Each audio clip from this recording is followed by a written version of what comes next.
प्रियांशु और रेहान फिर से लड़ाई करते हुए दिखाई देते हैं कि प्रियांशु कहता है कि अरे भाई मेरी तो गर्लफ्रेंड भी है आलिया और तू मुझसे थोड़ा दूर रहे। लोगों को ऐसा लगता है कि हम दोनों के बीच में कुछ चल रहा है।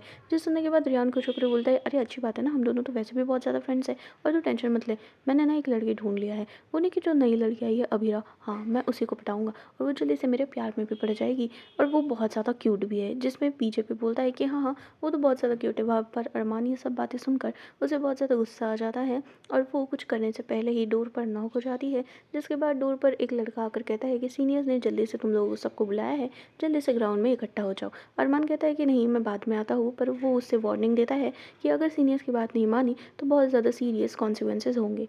दूसरी तरफ लड़कियों की तरफ भी कुछ यही इन्विटेशन आता है कि जल्दी से लड़कियों को सारी बुलाया है नीचे, जहाँ पर अभी कहती है कि बहुत रात हो गई है तो हम बाद में तो जा सकते हैं। वन्या कहती है कि नहीं, मैंने सीनियर्स के बारे में बहुत सुना है कि वो बहुत स्ट्रिक्ट है, अगर उनके हिसाब से नहीं चला तो बहुत बुरा होगा। दूसरी तरफ अब सब इकट्ठा हो जाते हैं ग्राउंड में और वहाँ पर सारे सीनियर्स मिलकर उनकी आरती उतारते हैं। हाँ, आरती का थाल से वहाँ पर आरती उतारने के बाद अब सबको ऐसा लगता है कि अगर हमको पहले ही ये सब पता होता तो शायद हम यहाँ पर जल्दी आ जाते। वही अरमान भी कहता है कि हाँ अगर इतना अच्छा हमारा वेलकम होता है तो हम तो यहाँ पर कितने पहले से ही आ गए रहते। ये सब देख के सब खुशी हो रहे रहते हैं। ये तभी सीनियर बोलते हैं कि ठीक है अभी तो और बहुत सारे सरप्राइजेस है तुम्हारे लिए, जल्दी से इस बक्से के अंदर फ़ोन डाल दो क्योंकि भजन होने वाला है। वही अबीरा कहती है कि हाँ हाँ डिस्टर्ब नहीं होना चाहिए, इसलिए सब एक एक करके फ़ोन उसके अंदर डाल देते हैं। जहाँ पर अब एक सीनियर कहते हैं कि अरे प्रसाद तो तुम्हें उसके पहले ही मिलेगा, और वो प्रसाद का मीनिंग होता है उन्हें परेशान करना। जिसके बाद अब वो कहते हैं कि अगर तुमने हमारी बात नहीं मानी तो तुम्हारे लिए बहुत ज़्यादा बुरा होगा। अबीरा बोलती है कि मुझे ये सब खेल बिल्कुल नहीं खेलना है, मुझे मेरा फ़ोन वापस दे दो। पर फ़ोन वापस जैसे ही वो बोलती है वैसे ही सीनियर्स कहते हैं कि नहीं, तुम्हें अभी फ़ोन वापस नहीं मिलेगा। अगर तुमने हमारी बातें नहीं मानी तो हम तुम्हारे फ़ोन से फैकल्टी को ऐसे ऐसे मैसेज भेजेंगे जिसके बाद तुम रेस्ट्रिकेट हो जाओगी। अगर तुम्हें ये सब चाहिए है तो तुम हमें बता सकती हो। इसके डर से सब लोग कहते हैं कि नहीं नहीं, आपको जो करना है आप करो, हम लोग आपके जैसे आप कहोगे वैसे ही करेंगे। जिसके बाद सीनियर्स कहते हैं कि अच्छा वो कौन लड़का था जिसके पीछे सारी लड़कियां पागल हो गई थी, तुम ही थे ना वो अरमान से कहता है। यहाँ पर अरमान कहता है कि नहीं नहीं, मैं तो यहाँ पर किसी लड़के को जानता भी नहीं है और मेरी वजह से क्यों ही कोई पागल होगा। पर वहाँ पर अब सीनियर्स बात नहीं मानते और कहते हैं कि ठीक है तेरे पे तो सब दीवाने हैं पर तू किस पे दीवाना है, तुझे इनमें से लड़कियों में से अभी देख ले, अगर तूने देखा नहीं है, और उसमें से किसी एक को तुझे प्रपोज करना पड़ेगा, वरना तेरे फ़ोन से हम आई लव यू करके ऐसे मैसेज प्रोफेसर्स को भेजेंगे। अब तू डिसाइड कर कि तुझे क्या करना है। पर ये बात याद रखना कि वो प्रपोजल जो है वो बहुत ज़्यादा रोमांटिक होना चाहिए, ऐसा कि किसी ने कभी देखा भी ना हो। जिसके बाद अब अबीरा के पास वो जाने की कोशिश करता है। अरमान के पास कोई ऑप्शन रहता नहीं। अरमान कहता है कि अरे यार ये सीनियर्स ने तो पूरा मेरा प्लान ही ख़राब कर दिया। बड़ी मुश्किल से तो अबीरा और मेरे बीच में दूरियाँ कम हुई थी, पर इनकी वजह से अब सारा बिगड़ जाएगा। जहाँ पर अबीरा ये देखकर बहुत ज़्यादा नर्वस हो जाती है कि अरमान उसकी तरफ आ रहा है जो कि उसे नहीं आना चाहिए। पर अरमान के पास कोई ऑप्शन नहीं रहता है, वो किसी और को तो प्रपोज़ कर नहीं सकता। तो वो जल्दी से अबीरा की तरफ आ जाता है और वहाँ पर वो नील डाउन करके उसे प्रपोज़ करता है। दूसरी तरफ सीनियर्स ये सब रिकॉर्ड कर रहे रहते हैं, पर सीनियर्स उसे ये भी कहते हैं कि थोड़ा रोमांटिक वे में बोलो। और जब भी अरमान मुँह खोलता है तो बस कचरा ही बोलता है, वो उसकी लाइन्स भी ढंग से नहीं रहती है। और सब लोग इस बात पर बहुत ज़्यादा हँसते हैं क्योंकि वो ढंग से प्रपोज़ भी नहीं कर सकता अबीरा को। अबीरा को भी ये बात बहुत ज़्यादा शॉकिंग लगती है। अबीरा बोलती है अरे यार तुम पागल तो नहीं हो, तुम आखिर बोलने क्या चाहते हो, ढंग से तो बोलो। जहाँ पर सीनियर्स को ये सब सुनकर बहुत ज़्यादा मज़ा आ रहा रहता है। सीनियर्स ही नहीं, जितने भी उनके कलीग्स रहते हैं वो भी बहुत ज़्यादा मजाक उड़ाते हैं कि अरे इसको तो ढंग से प्रपोज़ भी करना नहीं आता। सब लोग बहुत ज़्यादा हँस रहे हैं। जिसके बाद अरमान की बारी ख़त्म हो जाती है और अब सीनियर कहती है कि ठीक है अरमान ने तो अपना काम कर दिया है, हाँ ये बात अलग है कि उसने बहुत हंसाया, पर अब तुम्हारी बारी है, तुम्हें अरमान को खुश करना पड़ेगा। जिसके बाद अबीरा कहती है मतलब बोलना क्या चाहती हो। जहाँ पर सीनियर बोलती है कि तुम्हें अब इसे रिझाना होगा, इसने इतनी मेहनत की है तुम्हें प्रपोज करने के लिए, अगर तुमने ये सब नहीं किया तो मैं तुम्हारे फ़ोन से ये जो अभी वीडियो भी लिया है ना मैंने, वो मैं तुम्हारे परिवार में भेज दूँगी। अबीरा कहती है कि नहीं, अगर ये वीडियो बाहर गया तो मेरी फैमिली बहुत ज़्यादा टेंशन में आ जाएगी और सब लोगों को शौक भी लग जाएगा। जिसकी वजह से वो कहती है कि नहीं नहीं ऐसा कुछ भी मत करो, मैं करती हूँ, आप लोग जो बोलोगे मैं वो करने की कोशिश करती हूँ। जिसके बाद वो थोड़ा सा फ्लर्टियस वे में अरमान के पास जाती है और थोड़ा उसे रिझाने की कोशिश करती है जैसे उसने कहा था। पर उसके तो रिझाने की टेक्निक भी थोड़ी अलग होती है। जब भी वो उसे टच करने की कोशिश करती है अरमान को चोटें लग जाती है। कभी उसकी आँख पे लग जाती है, कभी उसके बाल पे लग जाती है, कभी उसका कुछ हो जाता है। जिसके बाद तो अबीरा भी खुद की जो फ्लर्टिंग स्किल्स है उस पर डाउट करने लग जाती है और वहाँ पर सीनियर्स बोलते हैं कि अरे मैंने तो तुम्हें कहा था कि उसे रिझाओ, पर मुझे नहीं पता था कि तुम्हारी ऐसी हरकतों से वो जल्दी ही हॉस्पिटल में भी पहुँच जाएगा। जिसके बाद अब सब लोग बहुत ज़्यादा परेशान होकर कहते हैं कि ठीक है तुम लोगों से ये भी नहीं हो पाया तो अब तुम लोग किस करोगे। वहाँ पर ये बात बोलते साथ ही सब लोग बहुत ज़्यादा शॉक हो जाता है। सबसे बड़ा धक्का तो लगता है अबीरा और अरमान को। पर अरमान तो ये सब के लिए बहुत ज़्यादा रेडी होता है। वो जल्दी से अपना मुँह आगे ले लेता है, पर अभीरत जल्दी से उसका मुँह जो है ना वो एकदम पकड़ के कस के उसका साइड कर देती है, ताकि वो किस जो करे उसकी चीक पर करे। इससे पहले कि उनका चीक वाला किस हो पाए, वहाँ पर वार्डन आ जाती है, जिसे देखकर सब लोग बहुत ज़्यादा घबरा जाते हैं। वार्डन आकर कहती है कि आखिर यहाँ पर ईद रात को आखिर क्या सब हो रहा है। वो कहती है कि अच्छा ये सब तुम लोगों की प्लानिंग है ना, तुम लोग, मुझे पता है कि तुम लोग यहाँ पे क्या करने की कोशिश कर रहे हो, यहाँ से निकल जाओ जल्दी, वरना तुम लोग सबकी मैं कंप्लेन कर दूंगी। जिसके बाद एक-एक करके वहाँ से सब लोग निकल जाते हैं। वहीं पर रूम में हम देखते हैं कि आलिया और लावण्या एक भी मौका नहीं छोड़ते अबीरा को चिढ़ाने का। अबीरा को वो दोनों कहते हैं कि अरे तुम दोनों की केमिस्ट्री तो बहुत ही ज़्यादा अच्छी थी। मतलब तुमने देखा कैसे ये ब्लश कर रही थी, और बाय गॉड इन लोगों की केमिस्ट्री देखकर ना भाई सब लोग वहाँ पर इतने जल के राख हो गए थे कि मैं तो तुमको बता ही नहीं सकती। जहाँ पर अबीरा कहती है कि नहीं तुम लोग फालतू की बातें कर रहे हो, ऐसा कुछ भी नहीं था। उसे बस किसी को प्रपोज़ करना था और उसने बस ऐसे ही कर दिया। जिसके बाद वो लोग कहते हैं कि हाँ पर उसने इतनी सारी लड़कियों में से तुझे ही क्यों किया, लगता है उससे तुझ में बहुत ज़्यादा इंटरेस्ट है। जिसकी बातों में आकर वो थोड़ी ब्लश करने लग जाती है, और ये वो दोनों जब पकड़ लेते हैं तो अबीरा वहाँ से निकलने की भागने की कोशिश करती है, ये बोलकर कि नहीं तुम लोग बहुत ज़्यादा कुछ भी फालतू की बातें कर रहे हो, बकवास कर रहे हो, मुझे ये सब बातों में कोई इंटरेस्ट नहीं है। ये सब बोलकर वो वहाँ से निकलने की कोशिश करती है, पर लावण्य कहती है कि अगर यहाँ पे ये हाल है तो लड़कों का क्या हाल हो रहा होगा।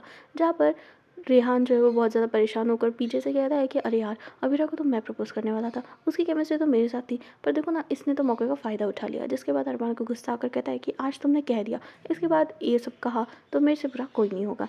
ये सब बोल के वो भी यहाँ से निकल जाता है। जहाँ पर रेहान और पीछे फिर से लड़ाई करने लग जाते हैं, और पीछे जाते जाते कहता है कि अरे तुम टेंशन मत लो, अबीरा भाभी का हम अच्छे से ध्यान रखेंगे। जिसे सुनकर रेहान बहुत ज़्यादा गुस्से में आ जाता है। अब अरमान अपना जो भी उसके साथ हुआ रहता है अबीरा और उसके साथ, वो उससे बहुत ज़्यादा खुश होता है, और वो जल्दी से बाहर आ जाता है और थोड़ा सा टाइम स्पेंड करने की कोशिश करता है। फिर उसे पता चलता है कि अबीरा भी वहीं पर है और वो उससे चुप कर देख रही है। अब अबीरा तो बहुत ज़्यादा कोशिश करती है कि अरमान को ना दिखे, पर अरमान की नज़र बहुत ज़्यादा तेज़ होती है। वो जल्दी से अबीरा को पहचान लेता है, और अबीरा और अरमान छोटे जैसे टीनेजर्स का क्रश कैसे होता है वैसे एक दूसरे को निहार रहे होते हैं, और वैसे ही रात जो है ये गुजर जाती है। जहाँ पर अबीरा अभी भी बहुत ज़्यादा ब्लश कर रही रहती है, और ऐसा लगता है कि शायद हमें पुराने अबीरा और अरमान जल्दी ही ऑन स्क्रीन कपल ऐसे देखने के लिए मिलेंगे। हॉस्टल लाइफ तो इन दोनों की ही ठीक ठाक चल रही है, पर वहाँ पर घर पे बहुत बड़ा हंगामा हो जाता है। जहाँ पर करवा चौथ की तैयारियों की बारी आती है तो वहाँ पे न्यू साड़ी भी आ जाती है, जहाँ पर सबको साड़ियाँ खरीदनी रहती है। इतना सारा साड़ियाँ रहती है, पर दोनों काजल और विद्या को एक ही साड़ी पसंद आ जाती है।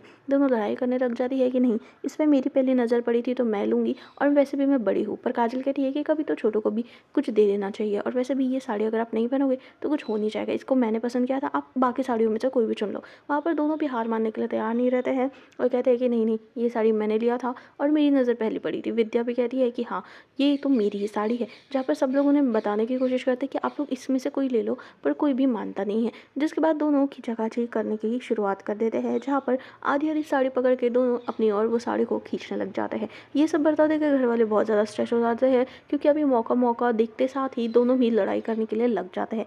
वही दादी सा आ जाती है एक कैंची के साथ, और वो सिजर्स को लेकर साड़ी को बीच में से काट देती है, और कहती है कि लो अब आधी तुम पहन लेना विद्या और आधी तुम पहन लेना काजल, अब तो तुम खुश हो ना, और मैंने करवा चौथ की सारी जिम्मेदारी जो है वो तान्या को दे दी है। जिसे सुनने के बाद विद्या को बहुत ज़्यादा ठेस पहुंचती है।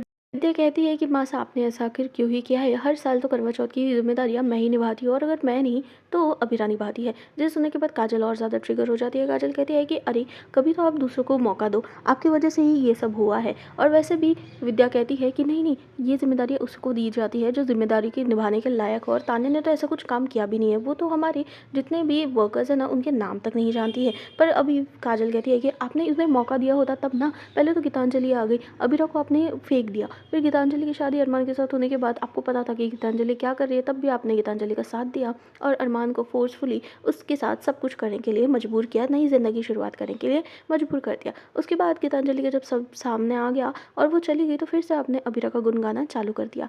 अरे मैं तो ठीक है, मैं तो तब भी ये हूँ, पर आप तो थाली की बैगन निकली। जिसके बाद अब विद्या को बहुत ज़्यादा ठेस पहुंचती है। दादी सर जल्दी से चिल्लाकर कहती कि काजल तुम्हें माफ़ी मांगनी पड़ेगी, ये कोई ढंग नहीं है बात करने का।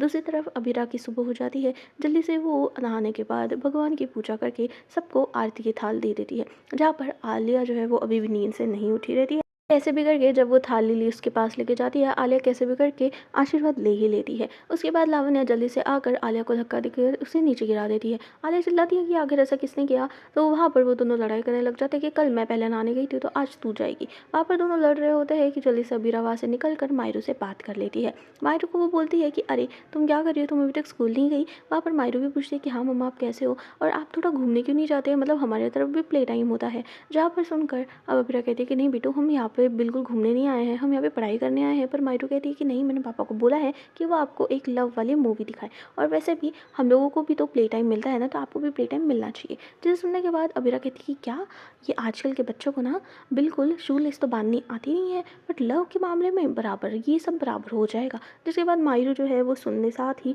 फ़ोन बंद कर देती है। अब बहुत ज़्यादा आवाज़ें आने लग जाती है। तो जब अबीरा अपने रूम में जाती है वो देखती है कि लावण्या और आलिया दोनों एक दूसरे के बाल पकड़ कर लड़ाई कर रहे हैं। जहाँ पर वो रोकने की कोशिश करती है ये कहकर कि घर में एक मायरू बच्चा है और यहाँ पर ये दोनों बच्चे मुझे संभालने पड़ रहे हैं। जहाँ पर वो दोनों को शांत करती है कि आखिर हुआ क्या है, पर दोनों भी कुछ भी बताने के लायक नहीं रहते हैं।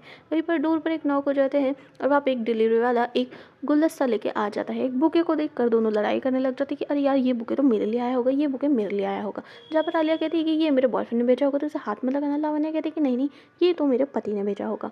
जिसके बाद अबीरा बहुत ज़्यादा चिढ़ जाती है। अबीरा अपने बुक्स को देखते हुए कहती है कि अरे उधर एक कार्ड भी होता है, वो कार्ड को देखो ना, तुम्हें पता चल जाएगा, इतनी लड़ाई करने की क्या ही ज़रूरत है। जहाँ पर अब दोनों अबीरा की बात मानते हैं और जल्दी से वो कार्ड देखकर कहते हैं कि अबीरा, ये बुके तो हमारे लिए नहीं बल्कि इसमें तो तुम्हारा नाम लिखा है, आखिर तुम्हें ये बुके कौन ही भेजने वाला है। ये बात सुनकर अबीरा को थोड़ा सा वियर्ड लगता है, पर शायद अबीरा को पता होता है कि शायद ये अरमान ने भेजा है। जिसके बाद अब अबीरा को पता होता है कि उसे क्या करना चाहिए। दूसरी तरफ अबीरा अरमान की तरफ जाने से पहले अरमान और उसके दोनों साथी जो है वो कैरम खेल रहे रहते हैं। बीच में ही रेहान चीटिंग करने लग जाता है, जिसे देखते साथ अरमान कहता है कि रुको रुको, तुम्हारे जैसा तो हाथ की सफाई मैंने आज तक नहीं देखी, रुको तुम्हें तो सबक सिखाना पड़ेगा। जिसके बाद वो उसे सबक सिखाने की कोशिश करता है, ये बोल कर कि तुम्हें मुझसे आज कोई नहीं बचा सकता। पर उसी वक्त वहाँ पर अबीरा आ जाती है बीच में, जिसे देखकर अरमान के हाथ रुक जाते हैं। जहाँ पर अब रेहान को तो बचा लिया रहता है, पर अब ऐसी गलती की वजह से आखिर अबीरा से क्या बोलने वाली रहती है, अरमान को बहुत ज़्यादा डर लगता है। वहीं पर अगले एपिसोड में हम देखने वाले हैं कि अबीरा अच्छे से अपने मायरू बेटू से बात कर रही रहती है कि मायरू कहती है कि मम्मा आप भी करवा चौथ का उपवास क्यों नहीं रखती। पर अबीरा उसे समझाती है कि बेटू, मैं और तुम्हारे पापा जो है वो मैरिड नहीं है, और ये जो उपवास है ना वो मैरिड लोग रखते हैं, तो इसलिए हम लोग नहीं रख सकते। जहाँ पर सुनकर मायरू थोड़ी तो नाराज़ हो जाती है और अबीरा को भी थोड़ा ऑड लगता है क्योंकि वो हर साल ये उपवास रखते आई है। जहाँ पर फास्टिंग का नाम सुनकर अब उसे बहुत ज़्यादा वियर्ड लगता है और उसे फाइनली रियलिटी चेक मिल जाता है कि उन दोनों की शादी अभी भी नहीं हुई। जहाँ दूसरी तरफ अबीरा अरमान को भी वार्न कर देती है कि अरमान प्लीज़, कल करवा चौथ है तो उसका उपवास तुम्हें भी नहीं रखना चाहिए। जहाँ पर अरमान बहुत प्यार से उसे खीर ऑफर कर देता है और वो लोग कैंपस में ही रहते हैं। अबीरा की ये बात कहने के बाद अरमान बहुत ज़्यादा मूड ऑफ हो जाता है और अरमान आखिर उससे पूछने की कोशिश करता है कि आखिर वो ऐसा क्यों बोल रही है। तो तब अबीरा कहती है कि तुम्हें उपवास रखने की बिल्कुल ज़रूरत नहीं है, क्योंकि मैं भी इस बार करवा चौथ का उपवास नहीं रखने वाली हूँ। ये बात सुनकर अबीरा को तो अच्छा लगता है, पर अरमान को बिल्कुल भरोसा नहीं होता। अबीरा वहाँ से निकल जाती है। अरमान सोचता है कि क्या सच में अबीरा तुम इस बार उपवास नहीं रखने वाली हो मेरे लिए। वहीं पर ये एपिसोड ख़त्म हो जाता है। तो दोस्तों, आपको ये एपिसोड कैसा लगा मुझे कमेंट सेक्शन में बताना भूलना मत। और अगर आपको ऐसे ही न्यू डेली के अपडेट्स चाहिए तो मैं डेली पोस्ट करती हूँ। अगर आपको कुछ और भी मुझे रिकमेंड करना है, कोई और सीरियल, तो आप मुझे बता सकते हो। तो इसी के साथ आज मैं यहीं पर ख़त्म करती हूँ।